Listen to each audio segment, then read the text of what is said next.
Salam semua para tetua, jumpa lagi bersama Mimin, di channel Alurmu.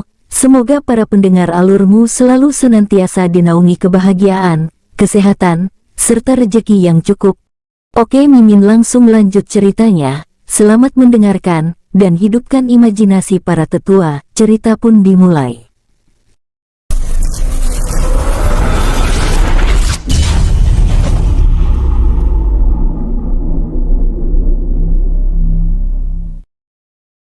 Inilah tingkatan kekuatan setengah dewa. Prajurit Dewa Perunggu 1-5 tingkatan.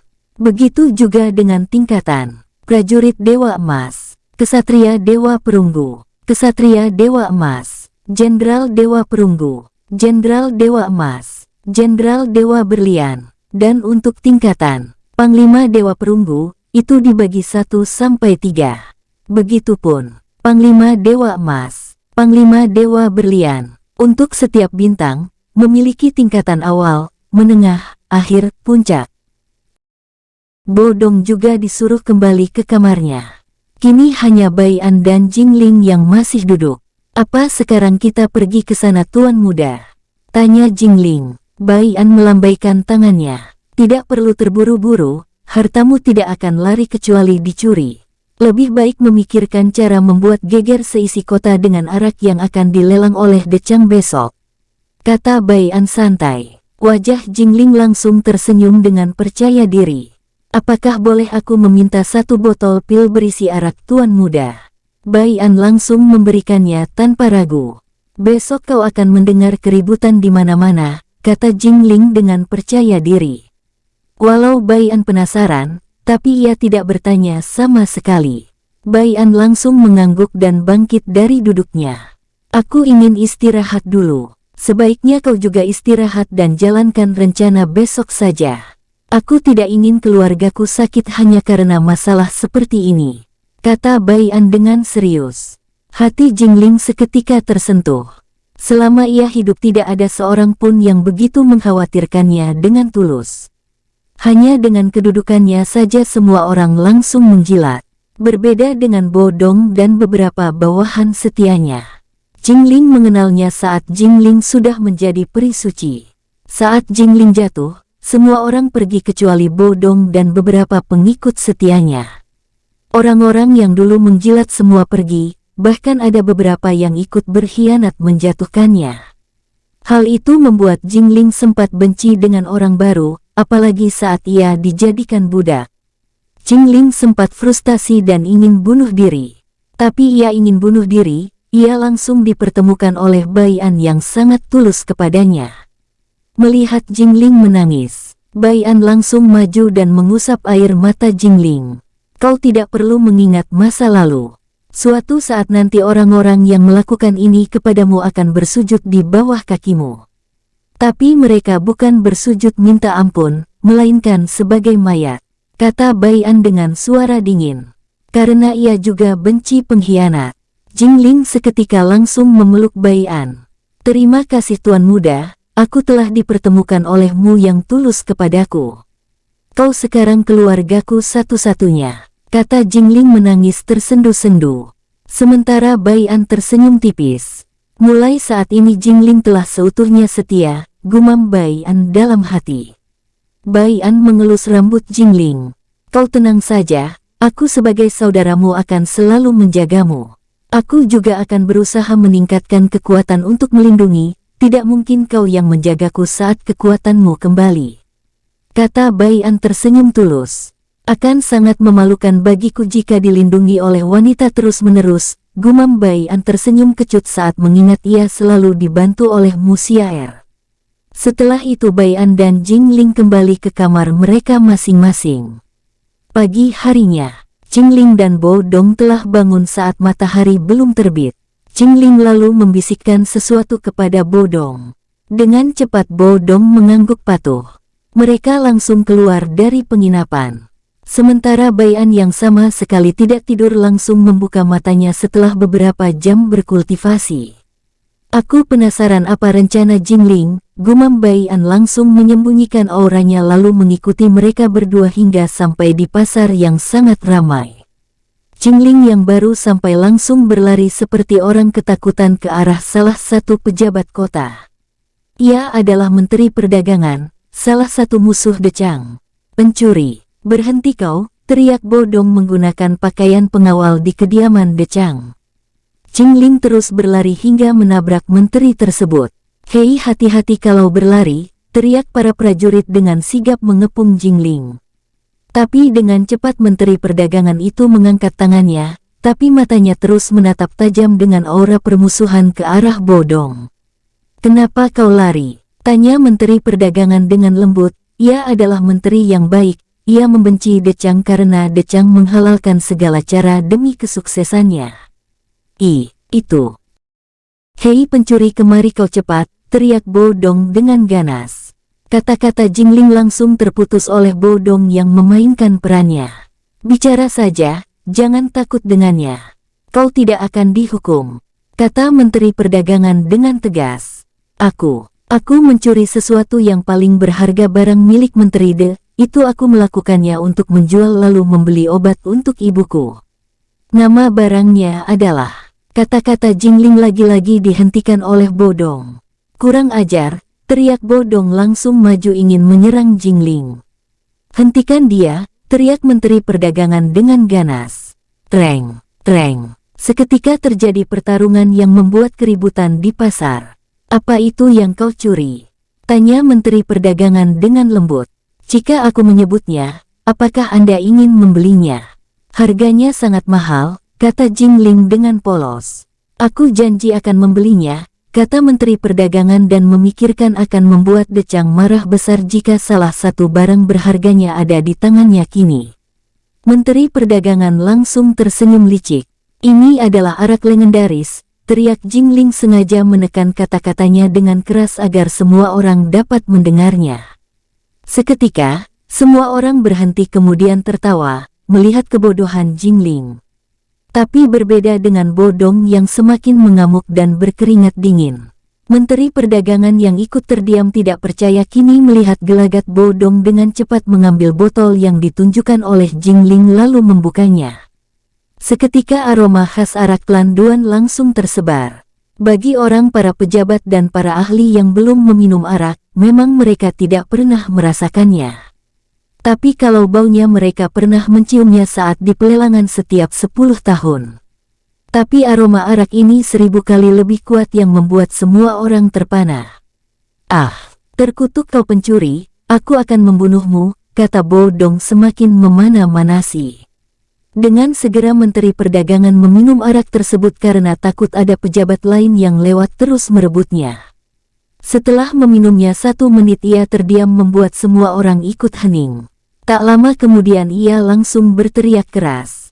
"Ini benar arak legendaris." Keributan langsung terjadi setelah teriakan Menteri Perdagangan. Semua orang kini menatap Jingling ingin tahu bagaimana ia mencuri arak legendaris dari Decang. Sementara Bodong langsung berpura-pura panik lalu melarikan diri. "Aku tidak sengaja mendengar Menteri De bicara bahwa ia akan melelang arak legendaris dengan pengawalnya. Lalu Menteri De tidak sengaja menjatuhkan salah satu botol. Awalnya aku ragu, tapi dengan cepat aku mengambilnya lalu bersembunyi. Tapi aku tetap dikejar oleh para prajuritnya," kata Jingling menunduk sedih. "Haha, kau tenang saja, selama aku masih hidup aku akan selalu melindungimu," kata Menteri Perdagangan lalu menepuk pundak Jingling dan berkata lagi. "Ikuti aku untuk pembayar arak legendaris yang telah aku minum. Aku takut di sini banyak orang jahat yang akan mencuri hartamu." Setelah Jingling, Menteri Perdagangan dan para prajuritnya pergi. Keributan langsung terjadi di mana-mana tentang Menteri De akan melelang arak legendaris. Seluruh kota langsung menjadi gaduh akibat hal tersebut. Sementara para pemilik toko lelang langsung berbondong-bondong datang ke kediaman Menteri De, mereka semua menginginkan arak legendaris tersebut dilelang di toko lelang mereka. Sementara Decang kini sedang asik tidur. Ia tidak tahu keributan terjadi di depan rumahnya dan tidak peduli. Banyak prajurit Decang berjaga di depan gerbang dan melarang semua orang masuk. Siapapun itu tanpa terkecuali, ini karena perintah 2 pengawal saudara kembar pribadi Decang. Ia telah diberitahu sebelumnya oleh Bai An melalui telepati. Jadi mereka dengan cepat melakukan tugasnya. Bai An juga memberitahu Decang. Tapi Decang saat ini masih asik tidur. Sementara di penginapan, Bai An telah kembali lebih dulu menunggu Jingling dan Bo Dong kembali. Tep-tep, saat Bai An melihat siapa yang masuk, ia langsung tersenyum senang. Kalian pintar sekali memancing ikan besar, kata Bai An. Jingling terkekeh lalu melemparkan cincin penyimpanan ke arah Bai An. Dengan sigap Bai An menangkapnya. Lalu melihat isinya. Bai An langsung mengangguk melihat jika isi di dalam cincin ini ada sekitar 50 juta kristal tingkat tinggi. Tapi ada 2 kristal yang Bai An tidak tahu, warnanya juga jauh berbeda dengan yang lain. Yaitu berwarna emas. Ini kristal apa? Tanya Bai An penasaran. Apakah Tuan Muda tidak tahu jika itu kristal emas? Kristal emas jauh lebih tinggi dari kristal tingkat tinggi ini.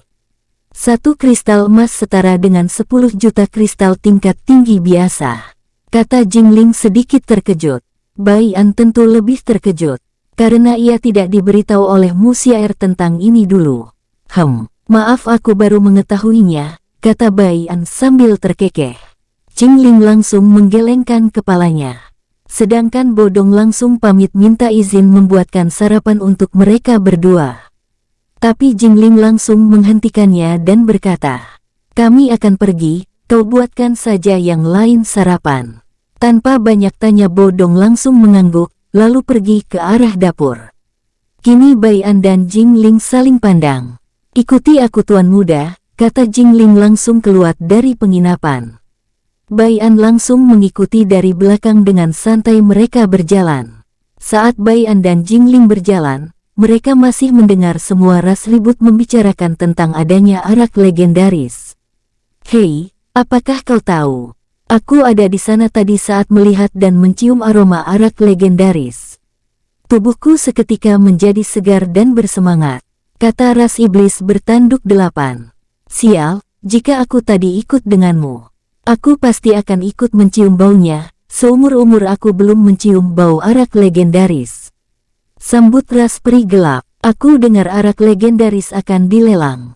Jadi aku harus mendapatkannya bagaimanapun caranya, kata ras iblis bertanduk 2. Kau itu miskin, tidak akan mungkin mendapatkannya. Aku juga mendengar rumor jika para ahli suci akan datang ke pelelangan di mana arak yang akan menteri dilelang nanti, kata ras binatang berjenis serigala. Seketika langkah Bai An langsung terhenti saat mendengar akan ada beberapa ahli suci yang akan datang untuk membeli arak yang akan dilelang Decang. Bai An tiba-tiba tersenyum licik, tapi senyumannya langsung memudar saat mendengar sebuah suara. Akan sulit bagimu untuk memanfaatkan mereka, jika kekuatanmu sudah kuat. Aku pasti akan diam, tapi saat ini kau masih lemah Tuan Muda. Cukup aku saja pengikutmu yang berada di ahli suci, kata Jingling sedikit kesal. Jingling berkata seperti itu karena ia takut Tuan Mudanya kenapa-kenapa. Entah mengapa kini Jingling menaruh perasaan kepada Bai An. Tapi Jingling tidak ingin mengungkapkannya karena ia masih ragu dengan perasaannya ini. Apakah rasa kagum, atau cinta? Bai An langsung mengangguk sambil tersenyum pahit. Bai An menanggapi perkataan Jingling sambil menggenggam tangan Jingling dengan erat. Ia tidak sadar apa yang ia lakukan itu membuat Jingling membeku dan jantung Jingling langsung berdegup kencang. Tapi tidak ada noda merah di wajah Jingling karena ia sangat pintar menyembunyikannya. Maafkan aku Jingling, aku tidak sadar menggenggam tanganmu dengan kuat, kata Bai An dengan tulus meminta maaf. Tidak apa-apa Tuan Muda, jawab Jingling sedikit dingin. Ia melakukan ini untuk menghilangkan rasa gugupnya. Bai An yang mendengar itu langsung malu. Ia mengira Jingling marah terhadapnya. Mereka kemudian melanjutkan perjalanan dengan sedikit canggung. Jingling canggung karena ia merasa salah telah bersikap dingin. Sedangkan Bai An canggung karena ia mengira Jingling masih marah sampai saat ini sehingga ia tetap diam. Tep-tep. Setelah berjalan hingga matahari kini sudah mulai terbit. Jingling tiba-tiba berhenti. Bai An juga ikut berhenti dan melihat sebuah rumah kecil. Saat Bai An melihat sekelilingnya, ia melihat suasana di sini masih sepi. Bai An langsung mengedarkan sedikit kesadarannya dan melihat ia kini berada di pelosok kota paling ujung. "Ayo masuk," kata Jingling menghiraukan tingkah Bai An saat ini. Bai An langsung sadar, mengangguk sedikit lalu mengikuti Jingling. Ceklek, pintu terbuka, mereka berdua kemudian masuk. Bai An dan Jingling langsung melihat ruangan yang penuh debu, yang berarti tempat tersebut tidak pernah ada yang menempati dan membersihkannya. Jingling langsung berjalan menuju pintu ketiga dari tempatnya. Tep-tep, Bai An di belakang hanya mengikuti saja. Ceklek, Jingling langsung membuka pintu kamar tersebut. Mereka berdua langsung masuk. Jingling terus melangkah dan ia langsung menekan sebuah tembok. Bai An yang melihat itu langsung terkejut. Tembok tersebut tiba-tiba bersinar dan terangkat ke atas. "Ayo masuk, di balik lorong ini aku menyimpan 10% hartaku," kata Jingling dengan tenang. Bai An langsung tersadar dari keterkejutannya. "Sungguh ruang rahasia yang bagus," kata Bai An sambil tersenyum memikirkan jika ia tinggal di sini. Tep-tep, setelah melewati lorong beberapa menit, Jingling langsung membalikkan badannya. "Itu dia hartaku, kau bisa memakainya saat ini juga," kata Jingling agak canggung saat menatap mata Bai An. Bai An langsung tersenyum dan secara spontan ia mengelus pipi Jingling. "Maafkan aku jika membuatmu marah tadi," kata Bai An. "Bodoh, jika kau begini terus aku benar-benar yakin saat ini aku sedang jatuh cinta." "Berhentilah," teriak Jingling dalam hatinya dengan wajah sedikit memerah. Iya, lebih baik kau kesana cepat," kata Jingling agak gugup. Bai An langsung menggeleng. "Tempat ini sangat cocok untuk ku tinggali sementara. Aku akan tinggal bersama Tulong dan Hei Niu saja di sini dan menyuruh mereka membersihkan tempat ini. Jadi aku tidak perlu membawa semua harta itu," kata Bai An melirik ke arah gunungan harta yang sangat banyak menurutnya. Jingling seketika menjadi ragu. Melihat Jingling yang ragu, Bai An salah mengartikan. Maafkan aku, ini rumahmu kan, jadi bisakah aku menumpang di sini?" kata Bai An tersenyum semanis mungkin. Tahan Jingling, tahanlah," gumam Jingling menyemangati dirinya sendiri lalu membalas senyum Bai An. "Iya, kau bisa tinggal di sini sesukamu," jawab Jingling. Bai An langsung tersenyum lebar. "Terima kasih, sekarang kita kembali, karena aku ingin melihat acara lelang dan sedikit bermain di sana," kata Bai An menyeringai tipis. "Bukankah kau tidak peduli dengan lelang? Kenapa sekarang kau terlihat bersemangat? Apakah ini ada kaitannya?" Setelah mendengar ahli suci mengikuti lelang tersebut, tanya Jingling curiga. "Iya, ini ada kaitannya dan nanti kau akan mengetahuinya. Ayo kita langsung kembali dulu," ajak Bai An langsung menarik tangan Jingling dan membawanya berlari melesat. 10 menit kemudian, kini Bai An dan Jingling telah sampai di pintu gerbang penginapan malam. Saat Bai An dan Jingling masuk, ia melihat jika semua orang telah berkumpul. Bai An juga melihat Decang yang masih mengantuk duduk di sana. "Tuan muda," kata semua orang menyapa dan berdiri. "Tidak usah formal. Kalian duduk saja kembali. Dan juga, kenapa semua orang belum mulai sarapan?" tanya Bai An pura-pura bertanya. Itu karena kami sedang menunggumu kembali, tidak etis bagi kami mendahului tuan muda," kata Tulong sambil mengusap kepala botaknya. Bai An langsung tersenyum. "Mari kita makan bersama." Setelah Bai An mengatakan hal tersebut, semua orang langsung mulai sarapan dengan lahap. Setelah selesai sarapan dan minum sedikit arak, Decang langsung bertanya, "Tuan muda, kira-kira acara lelang kita adakan kapan?" Mendengar kegaduhan yang terjadi, aku yakin beberapa pihak langsung keluar kota mengabari klan mereka masing-masing atau kelompok mereka, kata Bai An lalu melirik Decang dan bertanya, "Kira-kira, paling lambat mereka kembali ke sini butuh berapa hari dengan kecepatan paling lambat?" Decang langsung menunduk karena sedang berpikir dengan tepat. Tak berapa lama, ia langsung mengangkat kepala dan berkata, "Kita akan mengadakan acara lelang 2 minggu lagi. Jika kita menunggu mereka, Aku yakin dalam waktu 2 bulan pun mereka pasti belum sampai.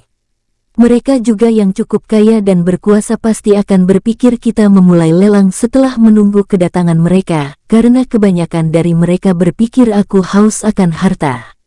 Kata Decang sambil tersenyum licik, lalu menambahkan, jadi aku sengaja mempercepat acara lelang dimulai agar mereka datang 2 atau 3 hari sebelum acara lelang dimulai. Tulong dan Hong Chu langsung bertepuk tangan senang. Pok-pok, sangat cerdas, rencana yang sempurna, kata Tulong dengan suara keras. Seketika semua orang termasuk Bai An langsung menatap ke arah Tulong dengan heran. Suara tepuk tangan Tulong langsung mengecil sambil tertawa canggung. Setelah itu ia langsung menggaruk kepala botaknya. Hehe, kenapa kalian semua menatapku begitu? Tanya Tulong dengan tawa canggung. Saudaraku, kata-kataku belum selesai dan kau sudah lebih dulu memotongnya, kata Decang terkekeh sedikit mengejek. Aku lupa jika aku belum memberikan semua harta jarahan yang aku ambil di luar kota kemarin, kata Tulong langsung berlari ke arah kamarnya. Bai An langsung menggelengkan kepalanya. Dia punya urat malu juga ternyata, gumam Bai An tertawa dalam hati. Setelah itu Decang kembali mengutarakan rencana yang mempercepat acara lelang dalam 2 minggu dan yakin jika para penguasa dan ahli suci akan cepat-cepat ke sini demi arak legendaris. Dan untuk tempatnya akan diadakan di toko lelang tempat bawahan tersembunyinya menjadi pemilik toko tersebut. Setelah itu Decang meminta izin pamit, tak lupa ia juga memberikan token VIP toko lelang yang bernama Naga dan Phoenix. Jumlah token yang diberikan oleh Decang ada 10. Setelah kepergian Decang dan 2 saudara kembar yang menjadi pengawal Decang. Kini Bai An melihat ke arah pojok. Keluarlah, kita akan pergi berkultivasi hari ini juga dan selama 2 minggu sebelum lelang dimulai kita tidak akan keluar. Kata Bai An. Tak lama Tulong keluar sambil terkekeh kecil. Dengan gayanya yang mengusap kepala botaknya ia bertanya. Di mana kita akan meningkatkan kekuatan tuan muda? Kau hanya perlu ikut, dan jangan banyak tanya, kata Bai An sedikit mengerjai Tulong. Tulong langsung tegap dan mengangguk patuh. Setelah itu, Bai An langsung memberikan Fu Chen, Hong Chu dan Bo Dong cukup banyak sumber daya yang selama ini ia dapat dari hasil penjarahan. Bai An juga berpesan kepada mereka, jika sedang berkultivasi, Bai An menyuruh beberapa prajurit Decang yang setia berjaga di sini selama mereka berkultivasi. Setelah itu, Bai An, Tulong, Hei Niu dan Jingling langsung pamit ke rumah Jingling. Setelah sampai di sana, Bai An langsung membagi rata harta yang ada di sana, kecuali Jingling. Karena saat ini ia tidak bisa berkultivasi karena dantiannya masih disegel. Dan Jingling juga tidak membutuhkan sumber daya tersebut apabila kekuatannya kembali. Bai An juga menyimpan beberapa harta sebagai cadangan, ia tidak membagi semua harta tersebut, melainkan ia mengambil setengah lalu dibagi rata. Setengahnya disimpan. Tanpa menunggu lama, Tulong dan Hei Niu langsung mencari kamar kosong. Lalu duduk bersila sambil menyerap semua sumber daya yang telah dibagikan. Bai An juga akan berkultivasi, tapi sebelum itu, tak lupa ia menyegel rumah ini agar tidak terdengar suara ledakan apabila para bawahannya menerobos. Karena hal itu nantinya akan menyebabkan keributan. Jingling juga sudah pamit lebih dulu sebelum Tulong dan Hei Niu mulai berkultivasi. Alasannya karena tak ingin mengganggu. Setelah merasa semuanya beres, Bai An langsung melihat tumpukan sumber daya di depannya. Untung saja Jingling mengumpulkan harta yang siap saji. Atau tinggal digunakan tanpa perlu mengolahnya lebih dulu. Bai An langsung duduk posisi lotus, ia langsung memejamkan matanya lalu kesadarannya masuk ke dalam lautan energinya. Bai An langsung melihat energi berwarna biru atau energi semestanya dengan rakus menyerap dan menarik sumber daya di depan tubuh Bai An. 3 hari telah berlalu. Bai An melihat energi di dantiannya telah penuh. Bom! Suara ledakan di dalam tubuh Bai An langsung terdengar disertai auranya ikut menyebar lalu kembali lagi ke dalam tubuh Bai An. Bai An langsung tersenyum. Dengan cepat ia mengeluarkan kristal tingkat tinggi hasil penjualan arak dari Jingling lalu menyerapnya untuk menyetabilkan energinya. Setelah itu, energi semesta kembali lagi menyerap semua sumber daya yang masih banyak tersisa. Sementara di sisi lain, Tulong tidak seperti Bai An. Tangan Tulong kini dengan cepat mengambil beberapa sumber daya lalu melahapnya kemudian memejamkan matanya untuk menyerapnya. 2 hari setelah Bai An menerobos, Tulong langsung menerobos. Bom! Tulong membuka matanya dengan senyum bahagia. Tapi ia tidak terlalu bangga dengan pencapaiannya ini. Ia kembali lagi memakan sumber daya yang ada di depannya. Di tempat Hei Niu berada, tubuhnya kini telah berubah sepenuhnya menjadi monster banteng hitam pekat. Mulutnya terbuka lebar lalu memakan sumber daya hingga memenuhi mulutnya dan menyerapnya. Hal yang sama terjadi dengan Tulong, ia langsung menerobos di hari yang sama dengan Tulong. Hanya berbeda waktu saja. Waktu terus berlalu. Sudah beberapa kali terdengar suara ledakan dari ketika ruangan yang berbeda. 1 hari sebelum lelang Tulong dan Hei Niu langsung membuka matanya dengan senyum bahagia. Tuan muda, aku tidak akan mengecewakanmu dan tidak akan menjadi beban lagi, gumam keduanya secara bersamaan. Entah kebetulan atau tidak, sudah direncanakan atau tidak. Tapi kata-kata mereka sama dan waktu pengucapannya pun sama. Kini kekuatan Tulong cukup mengerikan. Dalam 2 minggu ia yang paling banyak menerobos lalu disusul Bai An yang berbeda tipis, kemudian Hei Niu yang paling sedikit menerobos. Tulong kini berada di Kesatria Dewa Emas, bintang 3 awal. Sementara Hei Niu kini berada di Kesatria Perunggu, bintang 2 awal. Untuk Bai An ia kini dalam masa-masa genting. Jika diganggu ia akan langsung gagal menerobos dan akan merusak dantiannya. Bom! Setelah Tulong dan Hei Niu mendengar suara ledakan, mereka berdua langsung tersenyum bahagia. Itu karena tuan muda mereka telah berhasil menerobos. Tak lama kemudian suara langkah kaki terdengar. Tep-tep, ceklek. Pintu kamar Bai An langsung terbuka. Terlihat wajah Bai An semakin dewasa dan tingginya kini bertambah beberapa senti. Apa kalian sudah lama menunggu? Tanya Bai An dengan senyum hangat. Tidak tuan muda, kami baru sebentar di sini. Jawab Tulong sambil mengusap kepala botaknya. Lalu menambahkan, kenapa tuan muda cepat sekali keluar? Apakah tuan muda tidak menyetabilkan energi tuan muda terlebih dulu? Tanya Tulong. Sudah tidak perlu, jawab Bai An. Kekuatan kalian berdua meningkat begitu pesat, sungguh monster yang sesungguhnya, kata Bai An memberi sanjungan. Hehe ini masih tidak seberapa dengan dirimu, aku ingin lebih kuat lagi agar bisa berdiri di sampingmu selamanya tuan muda, kekeh Tulong kemudian berubah serius. Matanya sangat tajam menyiratkan bahwa ia memiliki tekad yang kuat agar bisa tetap berada di sisi Bai An. Hei Niu juga ikut mengangguk. Benar tuan, aku juga harus lebih berusaha lagi untuk meningkatkan kekuatanku agar bisa menjadi tameng sekaligus pedangmu, kata Hei Niu. Memang kau menggunakan pedang? Tanya Tulong pura-pura bodoh. Itu hanya umpana saudara tu bodoh, teriak Hei Niu dengan kesal. Seketika mereka bertiga tertawa bersama. Bai An ikut tertawa karena ia sangat bahagia mempunyai banyak saudara yang benar-benar tulus. Apakah lelang akan sudah lewat? Aku tidak tahu berapa lama kita berkultivasi, tanya Bai An sambil melihat hari telah gelap. Acara lelang akan dimulai besok. Sebaiknya kita jalan-jalan tuan muda, siapa tahu kita menemukan harta berjalan, kekeh Tulong. Bai An yang mendengar itu langsung terkejut dalam hati. Kenapa ia sekarang berubah? Apakah karena pengaruhku yang suka menjarah? Gumam Bai An dalam hati bertanya-tanya. Karena tidak ingin memikirkan hal yang tidak penting, Bai An mengangguk ke arah kedua bawahan sekaligus ia anggap saudara. Tuan muda, lebih baik kita menuju ke pasar gelap saja, aku yakin akan banyak hal yang menarik di sana. Kata Hei Niu menyarankan, bukankah ini sudah memang gelap, kenapa harus menyebut kata gelap jika kau tahu gelap? Berarti jika pagi, kamu menyebutnya pasar pagi dong, kata Tulong mengerjai Hei Niu. Wajah Hei Niu langsung memerah kesal. Ia tahu dirinya saat ini sedang dikerjai.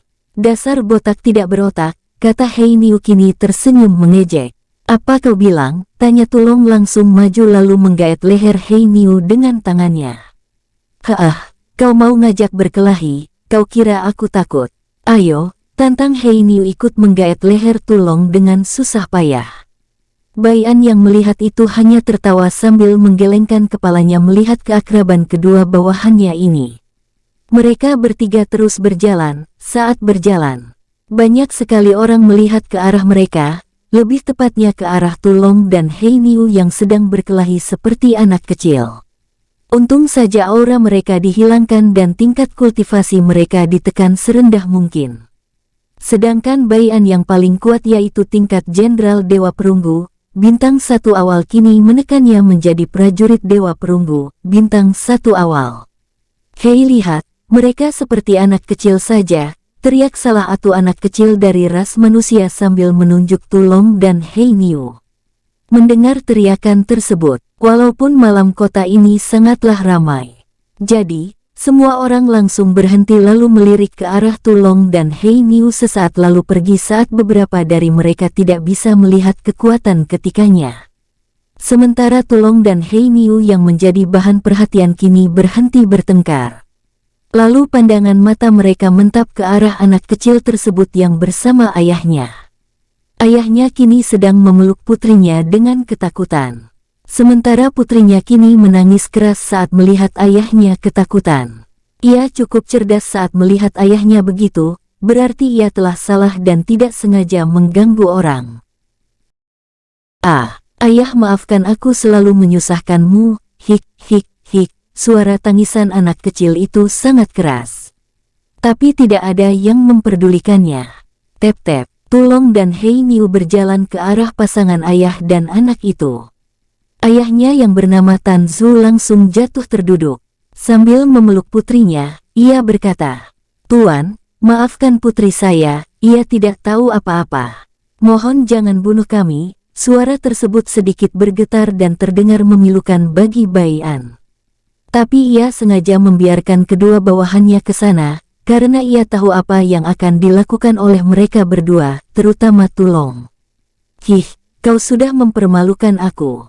Dan kau seenaknya saja meminta maaf," dengus Tulong. "Benar," kata saudaraku. "Jika kau tidak mengganti rugi akibat kau telah membuat kami malu." "Maka," kata Hei Niu dengan tampilan menyeramkan. "Maafkan aku paman, aku tidak sengaja." "Maafkan aku," teriak wanita kecil tersebut sambil menangis di pelukan ayahnya. Ia juga memberanikan diri lepas dari pelukan ayahnya. "Aku mohon, lepaskan ayahku. Bunuh saja aku, atau jual aku sebagai budak," kata wanita kecil tersebut memegang kaki Hei Niu. "Haha, hargamu paling hanya 1 kristal tingkat tinggi, dan ganti rugi yang aku inginkan adalah 1 juta kristal emas. Jika tidak aku akan mencari seluruh ras manusia dan membunuh mereka agar tidak ada manusia di dunia ini. Ini terjadi karena kesalahanmu," kata Tulong sedikit salah bicara. Gadis kecil itu langsung berlari ke arah Bai An saat ia merasakan jika Bai An ras manusia murni. Kakak, kita akan dibunuh, mohon bantu aku. Aku akan menjadi budakmu jika membantuku dan ayahku," kata gadis tersebut menarik-narik tangan Bai An. Bai An tersenyum melihat tekad gadis kecil di depannya ini. Ia tidak akan pernah menyerah sebelum mendapatkan bantuan. Sementara Tulong yang dari awal sudah menyadari dirinya salah bicara langsung berkeringat dingin. Dengan cepat ia menyenggol badan Hei Niu. Hei Niu yang disenggol tak kalah gugup.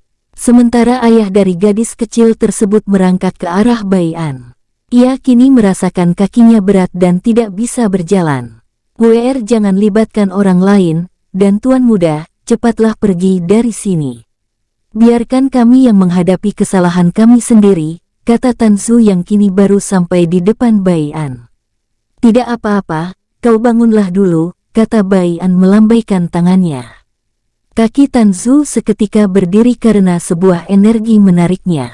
"Gadis kecil, kau tidak usah menangis lagi, oke? Mereka berdua bukan orang jahat dan hanya mengerjaimu saja, dan paman Maafkan kelakuan kedua saudaraku yang membuat kalian takut, kata Bai An sedikit membungkukkan badan. Sebagai kompensasi, aku akan mentraktir kalian makan. Ayo, ajak Bai An langsung menyadarkan Tan Zu dan Tan Wu dari keterkejutan. Kakak apakah benar mereka saudaramu? Berarti aku tidak akan dijual atau dibunuh oleh mereka kan? Tanya gadis tersebut dengan mata bersinar kegirangan. Benar. Kau bahkan bisa menaiki punggung mereka jika kau lelah berjalan dan bermain-main, kata Bai An tersenyum lembut. Tuh, Tuan Muda, lebih baik izinkan kami pergi saja sudah merasa senang, kata Tan Zu agak gugup, ia masih tidak mempercayai ucapan Bai An. Jika ada kesempatan pergi dari sini, ia akan merasa beruntung. Bai An langsung melambaikan tangannya. Ia tahu jika Tan Zu tidak mempercayai kata-katanya karena ini terlalu kebetulan menurutnya. Kalian berdua cepat kemari dan minta maaf, kata Bai An melihat ke arah Tulong dan Hei Niu. Dengan cepat Tulong dan Hei Niu maju untuk meminta maaf. Melihat kedua monster tersebut ke sini, Tan Zu langsung mundur, karena ia mengira dirinya dan putrinya akan diculik lalu dijadikan budak. Saat Tan Zu ingin berteriak, mulutnya tiba-tiba menganga lebar. Adik kecil, maafkan pamanmu yang tampan ini, tadi paman tampan hanya bercanda saja, kata Tulong mengusap pipi Tan Mueer. Wah, paman sangat lucu, aku ingin bermain bersama paman. Apakah boleh? Kata Tan Mueer penuh harap. Matanya yang besar kini mirip seperti mata kucing yang imut. Sehingga Hei Niu langsung menjawabnya. Tentu saja. Paman botak dan paman tampan akan menemanimu. Apa kau bilang? Ulangi sekali lagi, kata Tulong kini mulai berubah ganas. Hei Niu juga ikut-ikutan mengganas. Tan Mue yang melihat itu bukannya takut, ia malah tertawa bahagia. Hahaha, paman berdua sangat lucu, kata Tan Mueer. Tan Zu yang awalnya takut kini agak memberanikan diri maju ke hadapan putri kecilnya agar ia kini tidak sembarangan bicara lagi. Tapi Bai An langsung menghalanginya. Biarkan saja, ia kini dalam masa membutuhkan kasih sayang dan sangat aktif dalam bermain, kata Bai An. Tapi Tuan Muda, kata Tan Zu langsung diam saat melihat putrinya kini sedang tertawa bahagia. Cukup lama Mueer bermain-main dengan Tulong dan Hei Niu, akhirnya ia kelelahan dan berlari ke arah ayahnya. Ayah, aku lapar, kata Mueer sedih sambil mengelus perutnya. Ayo kita cari restoran di dekat sini, kata Bai An sambil tersenyum. Ia dapat melihat jika ayahnya tidak memiliki uang dan masih ada jejak kegelisahan terlihat di mata Tan Zu. Tentu saja Mueer senang saat mendengar itu dan saat ia ingin mengatakan sesuatu. Beberapa monster, iblis, peri gelap dan iblis setengah manusia datang. Mereka sekitar berjumlah 15. Hei, itu dia budak kita yang melarikan diri, bisik salah satu monster. Iblis yang dibisikkan langsung melihat ke arah Tan Zu dan Tan Mue. Ia juga melihat ke arah Bai An dengan tersenyum sinis. Tangkap mereka semua, kata iblis tersebut, yang sepertinya menjadi pemimpin kelompok tersebut. Tan Zu langsung ketakutan luar biasa. Sedangkan Tan Mue kini mulai menangis lagi saat dirinya dikepung. Hahaha, kita mendapat satu lagi yang masih segar, kata salah satu peri gelap dengan tawa menyeramkan. Sedangkan kini wajah Bai An sangat dingin. Ia merasa sedikit marah saat melihat Tan Mue mulai menangis. Bisakah kalian pergi, mumpung hatiku sedang cukup baik, kata Bai An sedikit dingin ke arah kelompok tersebut. Bukannya pergi, mereka malah semakin tertawa. Hahaha, anak manusia, nyalimu cukup besar juga, lumpuhkan dia, perintah iblis yang menjadi pemimpin kelompok tersebut.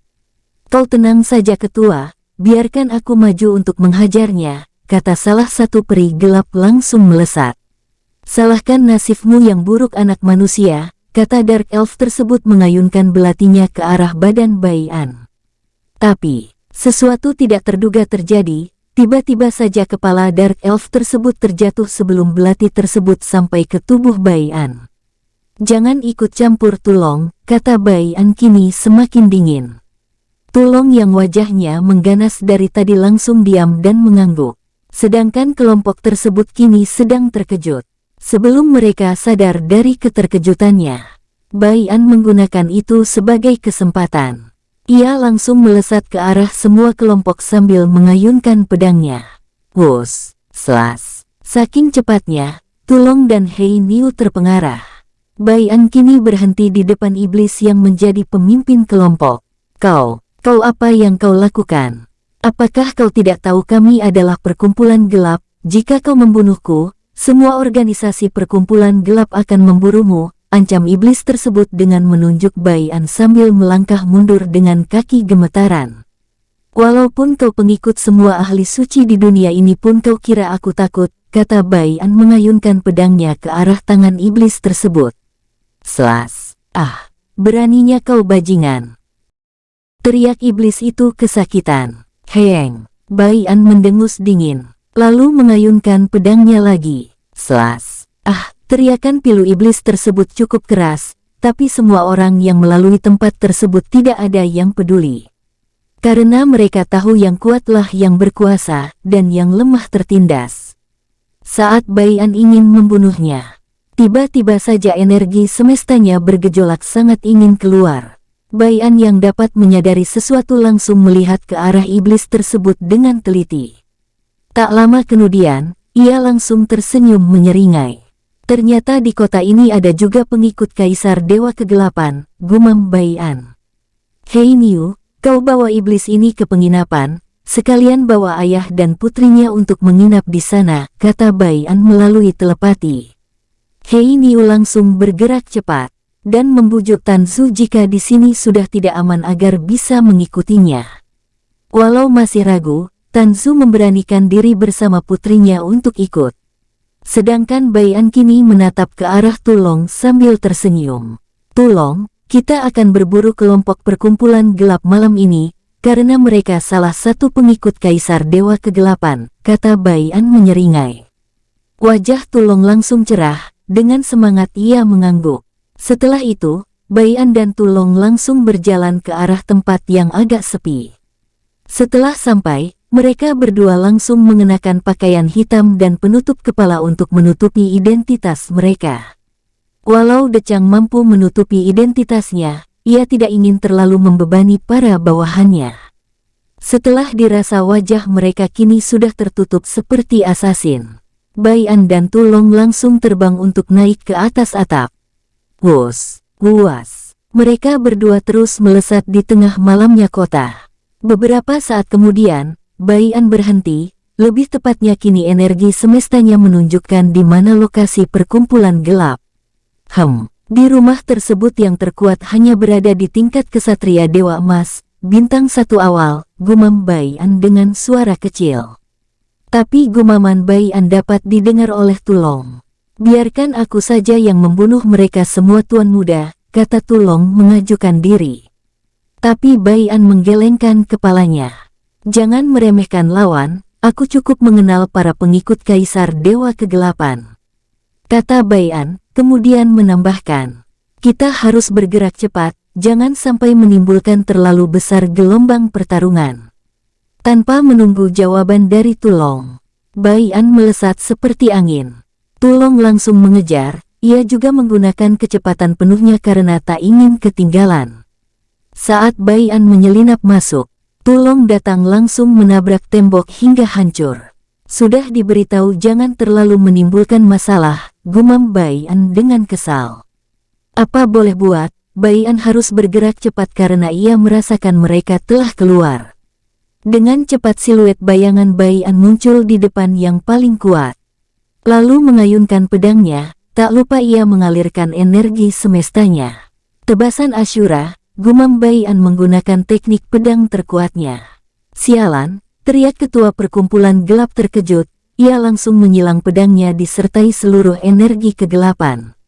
Karena ia merasakan krisis hidup. Treng, prak, selas. Tubuh ketua perkumpulan gelap langsung terbelah dengan mudahnya, seperti memotong tahu. Setelah membunuh ketua perkumpulan gelap, Bai An langsung menghilang. Siluet bayangan Bai An kembali muncul tidak jauh dari markas cabang perkumpulan gelap. Dengan cepat Bai An mengeluarkan busurnya. Ia langsung mengeluarkan 4 anak panah, kemudian mengalirkan sedikit energi semestanya, lalu melesatkan ke 4 iblis yang terlihat paling kuat. Wus, celep. Mata salah satu iblis tersebut melotot sambil memegang anak panah yang menancap di lehernya. Ia tak habis pikir bisa mati begitu saja, padahal ia dari tadi selalu waspada. Tapi tetap saja ia tidak bisa melihat anak panah tersebut berasal dari mana. Brok, setelah salah satu iblis jatuh, ketiga iblis yang terkena anak panah Bai An juga ikut jatuh. Sementara para iblis, peri gelap, monster dan ada juga beberapa manusia yang melihat keempat iblis terkuat dari mereka mati begitu saja. Mereka langsung waspada dan melihat ke sekeliling mereka. Bai An kini tersenyum di balik kegelapan. Dengan cepat ia menarik 4 anak panahnya lagi. Wus, celep, celep. Itu terus berlanjut hingga semuanya mati dengan wajah melotot penasaran. Bai An langsung berpindah ke ruangan sebelah tempat Tulong bertarung. Bai An yakin Tulong bisa menang, tapi karena suara ledakan yang disebab olehnya lah yang membuat Bai An langsung ke sana. Saat Bai An telah sampai, ia melihat mayat dari berbagai jenis ras telah mati tanpa tubuh utuh. "Haah, kau kejam juga saat membunuh musuh Tulong," sapa Bai An. Tulong langsung membalikkan badannya dan melihat ke arah Bai An. "Hehe, karena aku benci mereka. Apalagi para monster yang berkhianat seperti mereka. Lebih baik mereka mati dengan tubuh tidak utuh," jawab Tulong sambil mengusap kepalanya yang kini ditutupi oleh kain. Bai An mengangguk lalu melihat ke sekeliling. Ada beberapa yang tidak menggunakan cincin penyimpanan seperti monster, karena jika mereka menggunakan cincin penyimpanan, saat mereka berubah menjadi monster, cincin tersebut akan hancur. Jadi kebanyakan mereka menggunakan kantong ruang. Menyadari apa yang dilihat Bai An, Tulong langsung mengumpulkan semua cincin, kantong ruang dan inti monster. Bai An juga ikut menjarah harta yang ia bunuh sebelumnya. Tak lupa mereka mengambil semua harta yang ada di semua ruangan markas cabang kelompok perkumpulan gelap. Bai An dan Tulong yang bajunya masih dipenuhi darah kini bertemu kembali, lalu mereka langsung pergi dari tempat tersebut. Tak lama setelah Bai An dan Tulong pergi, muncul seorang monster dari retakan ruang. Siapa yang berani melakukan ini?" Gumam monster tersebut berusaha menahan amarah. Saat ia mencoba mencari jejak pelaku, ia tidak bisa menemukannya, karena sebuah energi yang menghalangi penciuman dan matanya. Setelah itu ia langsung menghilang lagi. Sementara tidak jauh dari markas cabang kelompok perkumpulan gelap, Bai An dan Tulong muncul dari kegelapan malam. Aku sudah menduga hal ini. Untung instingku mengatakan akan ada bahaya yang menghampiri, gumam Bai An. Benar Tuan Muda, kau sangat hebat bisa tahu jika ada ahli suci yang akan muncul. Terlebih lagi, aku tidak menduga ia bisa menggunakan hukum ruang untuk muncul dan merobek ruang, kata Tulong sedikit merinding saat merasakan aura kegelapan yang pekat dari tubuh monster suci tersebut. Untuk saat ini kita kembali dulu dengan hati-hati. Aku yakin ia masih di sekitar sini, kata Bai An langsung melesat bersama Tulong dengan mengedarkan kewaspadaan masing-masing. Tak lupa Bai An membuang pakaian asasin yang ia pakai. Mereka terus melesat dan saat sudah melihat keramaian, mereka langsung berhenti dan berjalan dengan santai agar tidak menimbulkan kecurigaan. Sementara di sebuah ruang yang cukup besar, muncul retakan di sana. Orang-orang yang sedang berdiskusi di sebuah meja bundar langsung waspada. Tapi kewaspadaan mereka langsung hilang setelah melihat siapa yang muncul dari celah ruang. "Jenderal Lu," kata semua orang berlutut menundukkan wajahnya. Tapi orang yang disapa, atau lebih tepatnya monster suci tersebut kini memasang wajah yang sangat jelek saat melihat semua ras yang berkumpul, seperti baru selesai mengadakan sebuah pesta. "Apa kalian tidak tahu jika salah satu cabang perkumpulan gelap telah hancur bersama semua anggotanya di sana? Sedangkan kalian di sini masih enak-enakan membuat pesta," kata monster suci tersebut disertai aura kegelapan yang sangat pekat. Tapi tak lama, ia langsung menarik auranya, karena takut akan menarik beberapa pihak di kota ini termasuk penguasa kota ini. Sedangkan semua iblis, dark elf, monster, binatang surgawi, iblis setengah manusia dan manusia kini tertunduk sambil menahan nafas. Ada juga beberapa dari mereka yang terluka tadi saat menahan tekanan dari monster suci yang disebut sebagai Jenderal Lu. Aku tidak mau tahu, saat aku kembali nanti kalian harus menemukan pelakunya. Aku akan pergi, karena aku takut banyak pihak musuh yang menyadari kedatanganku, terlebih lagi aku tidak sengaja mengeluarkan energi kegelapanku. Tanpa menunggu jawaban dari semua orang, ia langsung lenyap. Setelah semua orang telah pergi, ketua anggota kelompok gelap yang ada di kota ini langsung berdiri dengan cepat lalu berteriak. Cepat cari markas mana yang hancur dan selidiki dengan benar, jika kalian tidak dapat menemukan pelakunya. Kalian yang akan aku tumbalkan, amukan ketua anggota kelompok perkumpulan gelap langsung membuat mereka pergi dengan cepat. Setelah hanya beberapa orang di ruangan tersebut, ketua perkumpulan gelap di kota netral langsung memijit keningnya. Ketua, apakah ini ada hubungannya dengan ras peri? Aku menduga ini ada kaitannya dengan para pengikut peri suci Jingling yang telah jatuh. Kata wakil ketua mencoba menebak-nebak. Itu tidak mungkin, peri suci dari pengikut yang mulia Kaisar Dewa Kegelapan telah membunuh semua pengikutnya. Memang ada beberapa yang berhasil melarikan diri dan bersembunyi. Tapi mereka tidak mungkin berani melawan kita, terlebih lagi yang memegang kekuasaan perkumpulan gelap adalah 3 jenderal ahli suci dan salah satunya ada peri suci, kata ketua perkumpulan gelap. Terus siapa yang melakukan ini? Apakah para monster? Itu tidak mungkin. Karena sampai saat ini mereka masih belum mengetahui pergerakan kita. Tanya wakil ketua perkumpulan gelap. Aku tidak tahu jadi jangan bertanya kepadaku, daripada kau banyak tanya, lebih baik kau ikut selidiki dulu siapa dalang dan pelakunya, kata ketua perkumpulan gelap sambil menatap tajam ke arah wakilnya. Baiklah, saya undur diri ketua. Tanpa menunggu jawaban, wakil ketua perkumpulan gelap langsung pergi dalam keadaan kesal. Kekuatan mereka hampir sama, yaitu Jenderal Dewa Perunggu, Bintang 5 Puncak dan ia sendiri Jenderal Dewa Perunggu, Bintang 5 Awal. Bagaimana mungkin ia diperintah begitu saja? Sementara di keramaian banyak ras berbagai jenis yang berlalu lalang. Di antaranya di sana ada manusia dan monster. Mereka berdua berjalan sambil memakan sebuah apel yang sempat Bai An beli. Walau tengah malam, tapi pasar yang ia lewati sangatlah terang. Penerang tersebut digunakan oleh kristal kaca yang banyak dijumpai di mana-mana. Saat malam hari, kristal kaca tersebut akan bersinar sendiri. Sudah banyak ahli yang menelitinya tapi sampai saat ini belum ada yang tahu kegunaan lain dari kristal ini selain menjadi penerang. Dan apa sebabnya ia bisa bercahaya sendiri saat malam? Tuan muda, apakah kita tidak membeli beberapa bahan pembuatan arak terlebih dahulu? Tanya Tulong secara tiba-tiba melalui telepati. Bai An langsung menggelengkan kepalanya. Bahannya sudah ada, lebih baik kita pergi ke toko senjata dan mencari jirah yang cocok untuk tubuhmu, ajak Bai An saat ia melihat sebuah toko senjata yang sangat sepi pengunjung. Tulong langsung melirik ke arah kemana pandangan mata Bai An tertuju, lalu ia melihat ke arah Bai An.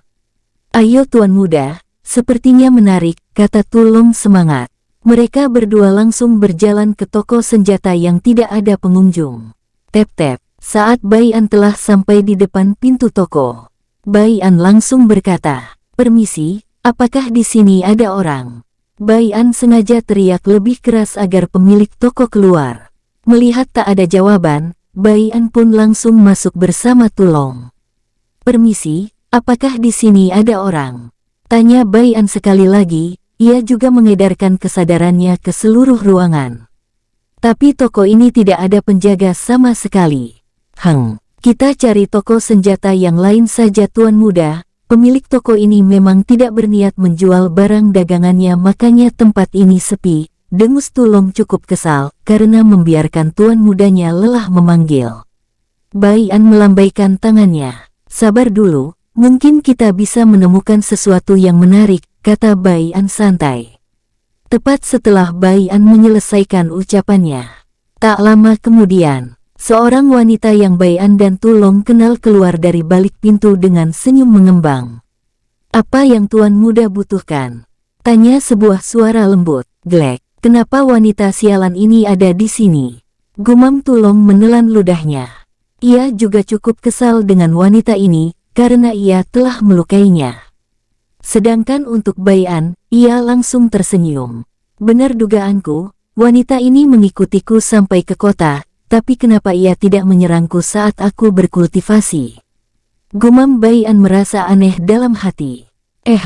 Katakan apa tujuanmu yang sebenarnya," kata Bai An ke intinya. "Sabar dulu sayang. Apakah kau tidak tertarik melihat-lihat senjata lebih dulu?" kata wanita tersebut yang tak lain Yao Jing. Melihat Yao Jing mengedipkan matanya dan memanggilnya kata-kata sedikit romantis, Bai An langsung mendengus. "Jika tak ada yang ingin kau katakan, aku akan pergi." "Permisi," kata Bai An membalikkan badannya. Sementara Tulong yang dari tadi diam, ia menatap Yao Jing dengan ganas, seandainya dengan tatapan ia bisa melukai. Mungkin sudah ribuan kali Tulong melukai Yao Jong. Saat Bai An akan melangkahkan kakinya, sebuah aura tekanan yang khusus untuk dirinya menimpa Bai An. Untung tubuh Bai An sangat kuat, tapi ia tetap terkejut saat merasakan kekuatan sebenarnya dari Yao Jing.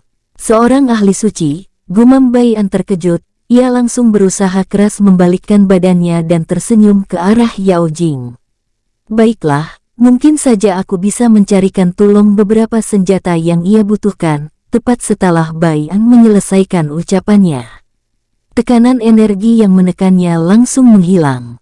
Yao Jing langsung tersenyum. "Tidak sia-sia aku datang ke sini, dapat bertemu dengan calon suamiku," kata Yao Jing terang-terangan. Bukannya mempersilahkan Bai An melihat-lihat senjata, Yao Jing malah berkata yang sedikit aneh bagi Bai An dan Tulong.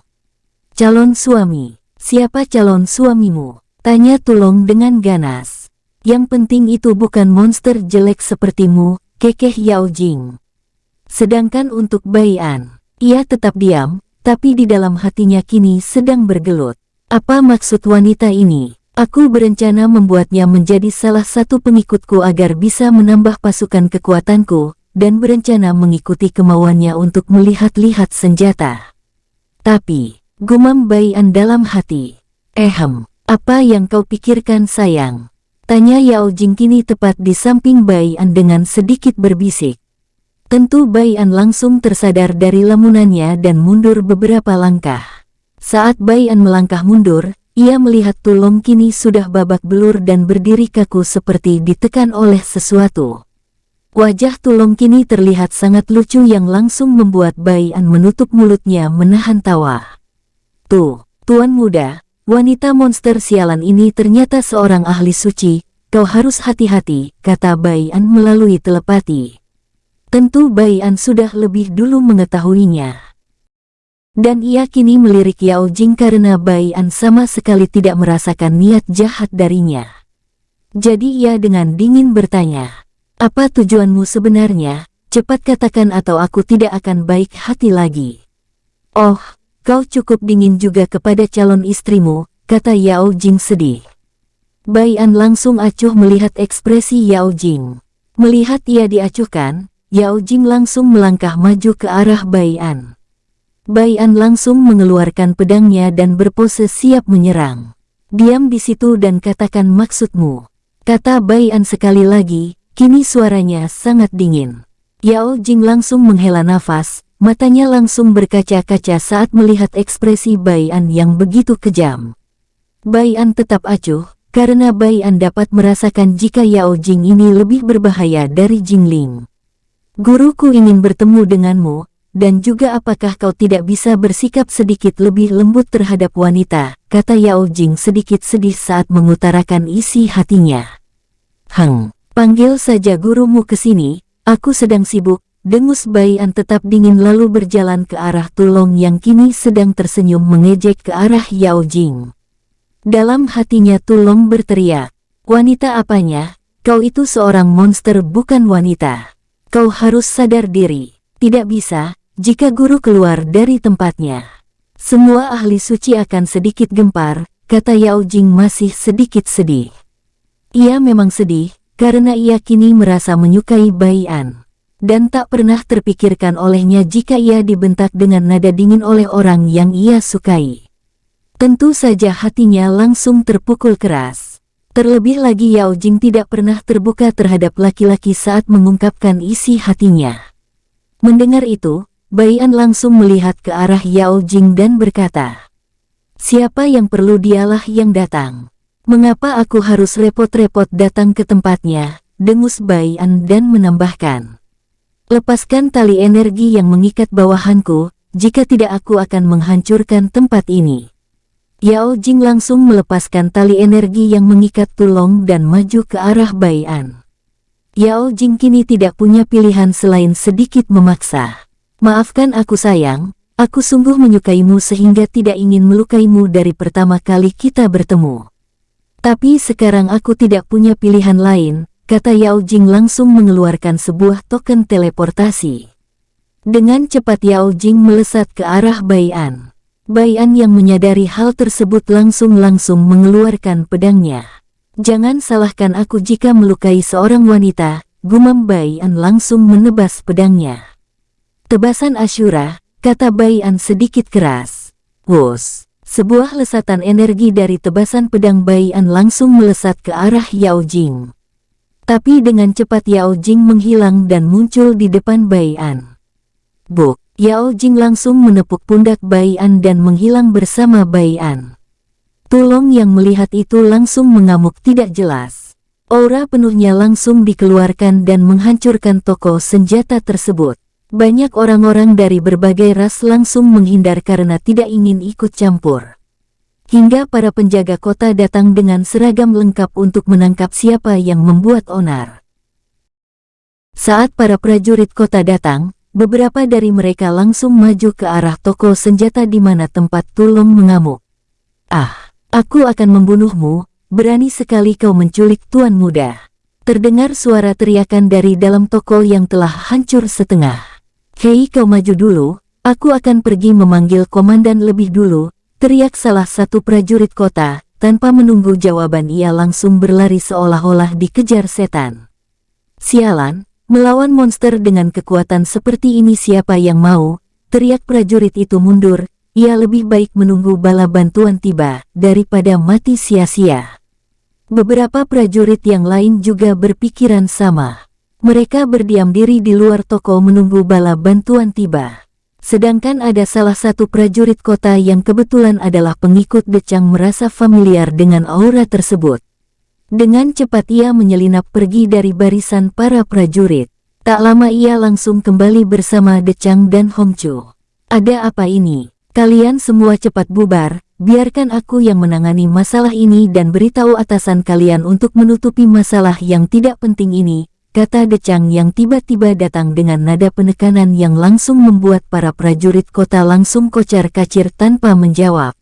Setelah semua prajurit kota pergi, Decang yang tahu ini aura siapa langsung masuk. Setelah ia masuk, ia melihat Tulong telah berubah menjadi monster dengan mata memerah. Tentu saja ia heran, mengapa saudaranya ini bisa begini.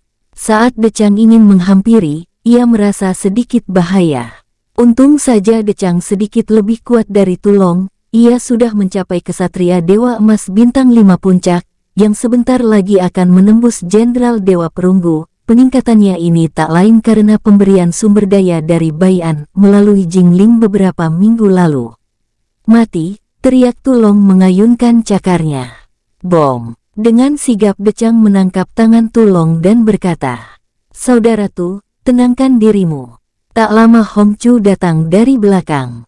"Apa yang terjadi saudara De?" tanya Hongchu. "Kau malah bertanya, apa kau kira aku bisa melihat masa lalu? Kau lihat kita datang secara bersamaan," jawab Decang dengan kesal. Hongchu langsung terkekeh, lalu melirik Tulong. Sama dengan Hongchu, kekuatannya juga sama dengan Decang, yaitu kesatria Dewa Bintang 5 Puncak. Dia telah kehilangan akalnya. Lumpuhkan saja dia terlebih dahulu, nanti kita tanya saat ia sadar dan kembali tenang, kata Hongchu. Decang langsung mengangguk, ia langsung mengayunkan tinjunya ke arah pundak Tulong. Tapi Tulong dengan ganas mengayunkan tangan kirinya yang tidak ditahan oleh Decang. Melihat Decang kewalahan, Hongchu langsung menyelinap dari belakang dan mengayunkan tinjunya ke arah leher Tulong. Tulong walaupun tidak sadar, tapi insting dan penciumannya sangat tajam langsung melempar badannya ke arah kanan. Kaki Tulong juga bergerak menendang perut Decang yang masih mencengkram tangan kanan Tulong. Decang yang menyadari hal itu langsung mengubah tangan kanannya menjadi tangan iblis yang sedikit lebih besar dari tangan manusianya. Tangan iblis Decang juga terlihat menyeramkan dan panjang. Dengan cepat Decang memukul kaki Tulong. Bam! Tak berhenti sampai di sana, Hongchu kembali muncul di samping Tulong. Tangan Hongchu kini terayun ke arah wajah Tulong yang terlihat masih lebam akibat dipukuli Yao Jing. Bam! Tulong langsung terjatuh, tapi ia tidak langsung pingsan. Melihat adanya kesempatan, Decang dan Hongchu sama-sama mengayunkan pukulan mereka dengan sesikit energi. Bam! Bam! Tapi Tulong masih belum pingsan.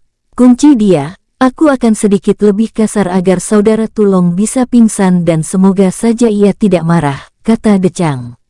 Hongchu langsung mengikat kaki Tulong menggunakan tali energi dan memegang kedua tangan Tulong dari depan. Sementara Decang menggunakan seperempat energi langsung memukul leher Tulong. Bam! Beberapa saat, melihat tidak ada pergerakan lagi dari Tulong, Decang langsung bergumam, kulitnya sangat keras. Jika saudara Tulong dalam keadaan sadar dan bertarung melawanku dalam duel, aku yakin aku akan kalah walau tingkat kultivasiku lebih tinggi darinya. Hongchu ikut mengangguk saat mendengar Decang bergumam.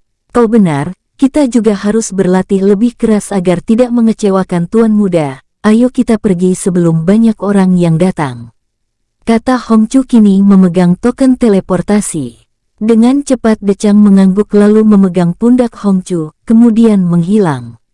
1 menit setelah menghilangnya Decang, 2 pejabat kota yang sangat bermusuhan dengan Decang datang bersama salah satu prajurit yang sempat melarikan diri saat diusir oleh Decang.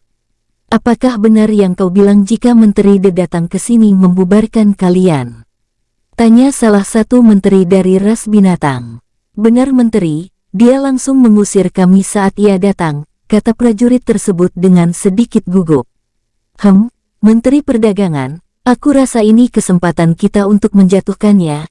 Kita tinggal melapor ke penguasa kota jika dia merusak beberapa toko dengan sengaja dengan alasan hutang, padahal setiap toko tidak mempunyai hutang, kata menteri dari ras binatang. Sementara Menteri Perdagangan yang dipanggil tak lain Menteri De yang Jingling temui beberapa minggu lalu. Menteri Ji, aku rasa itu bukan alasan yang logis untuk menjatuhkannya karena kita tidak mempunyai bukti yang cukup kuat, dengan hanya toko ini saja itu tidak akan bisa. Lebih baik kita tetap menyelidiki kebusukannya dan saat menemukan bukti yang kuat, baru kita laporkan, kata Menteri De. Menteri Ji langsung merenung, tak lama, ia langsung mengangguk. Baiklah, aku takut jika kita terus mendesaknya jatuh, malah kita yang didesak jatuh olehnya karena kita yang selalu melaporkan ini kepada penguasa kota. Aku juga takut penguasa kota akan curiga kepada kita jika terus melapor tanpa bukti, kata Menteri Ji. Mereka berdua langsung pergi dari sana setelah mengecek keadaan toko tersebut. Sementara di penginapan kini sedang terjadi ketegangan, karena Bai'an tidak ada di sana. Kalian tenanglah. Jika kalian begini terus ini tidak akan pernah selesai, kata Jingling dengan nada dingin. Walau Jingling kini adalah yang terlemah akibat dantiannya disegel, tapi semua orang yang ada di dalam ruangan menghormatinya, terlebih menghormati sebagai saudari. Terus apa yang akan kita lakukan saudari Jing? Tanya Hei Niu dengan kesal. Lebih baik kita cari dulu tuan muda di kota ini, kita sisir hingga habis, jika tidak ketemu kita coba cari di luar kota, saran Decang.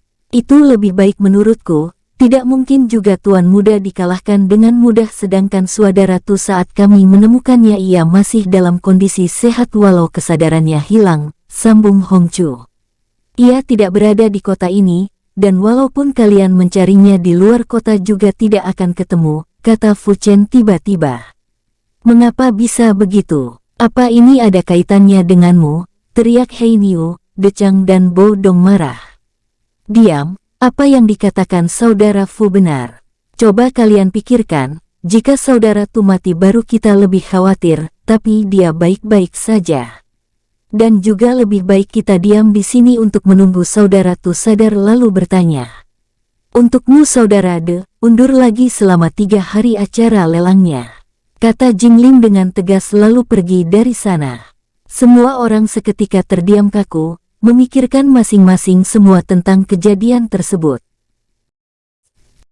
Bersambung, sampai ketemu di episode selanjutnya. Semoga kalian semua selalu terhibur, dan terima kasih.